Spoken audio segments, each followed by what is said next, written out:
नमस्कार बंधुरा catch life with डली चैनेले आपनादेर सकलके जानाई स्वागत। आपनारा सबाई केमन आछेन? आशा करछि आपनारा सबाई भालो आछेन, सुस्थ आछेन।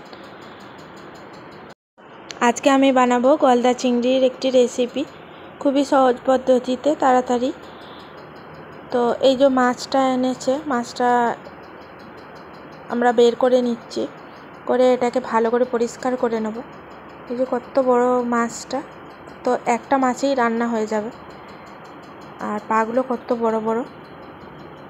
তো আমরা ওই উপরের খোসাটা ছাড়িয়ে নেব, আর যে সামনে সুর পা সব কিছু আছে সব কিছু বাদ দিয়ে পরিষ্কার করে নেব।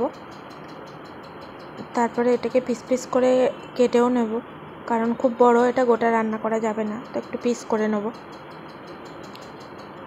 আর পাগুলোও রান্না করা যাবে, মানে ওর যে ভেতরের শাঁসটা থাকে না, ওগুলোও খেতে খুব ভালো লাগে। এই যে এদিকে তেল গরম হয়ে গেছে কড়াতে, আর মাছগুলো পিস পিস করে কেটে নিয়েছি, নুন হলুদ মাখিয়ে নিয়েছি। আর আমি পুরো রেসিপিটা বানাবো বেটে, মানে মশলাটা। তো জিরে আদা শুকনো লঙ্কা আমরা বেটে নিয়েছি, আর মাছটাকেও আমরা ভেজে নিচ্ছি।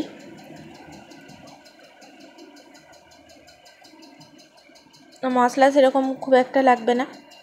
আর এদিকে একটু সরষেও নিয়ে নিয়েছি, সরষেটাও বেটে নেব। তো এই যে মাছগুলো ভেজে আমরা তুলে নিয়েছি, আর ওই কড়াতেই আমরা একটু তেল গরম করে নিয়েছি। ওর মধ্যে 5 ফোড়ন দিয়ে দিয়েছি, আর এই যে আদা জিরে আর শুকনো লঙ্কা বেটে রেখেছিলাম ওই মশলাটা দিয়ে দিলাম। ওটাকে এবার কষাতে থাকবো একটু। আর সামান্য ওর মধ্যে এবার একটু ধনে গুঁড়ো আর হলুদ গুঁড়ো অ্যাড করে দিয়েছি, ওটাকেও কষিয়ে নেবো। একটু হালকা জল দিয়ে দেবো।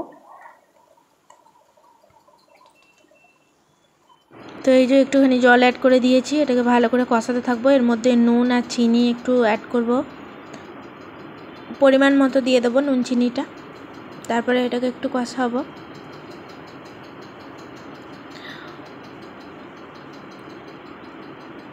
একটু ভালো করে কষাতে থাকলে এর মধ্যে আমরা তারপরে জলটা অ্যাড করে দেবো। এই যে জলটা অ্যাড করে দিলাম। তারপরে জলটা দেওয়ার পর এটাকে ফুটতে দেবো। তারপরে জলটা ফুটে এলে এর মধ্যে মাছগুলো আমরা দিয়ে দেবো।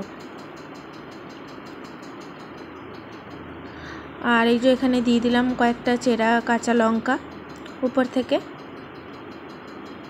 তো এই যে একদম ঝোলটা ফুটে এসেছে, তো আমরা এই যে এর মধ্যে মাছগুলো এবার অ্যাড করে দিচ্ছি।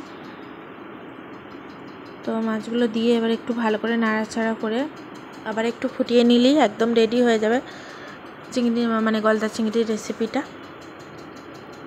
এই যে সর্ষে বাটাটা এবার আমরা এখানে অ্যাড করে দেবো, কারণ সর্ষে বাটাটা একদম শেষের দিকে অ্যাড করতে হবে।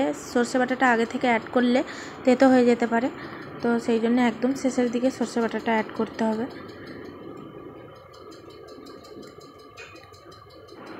তারপরে এটা একটু ভালো করে ফুটে এলেই তো একদম রেডি হয়ে যাবে।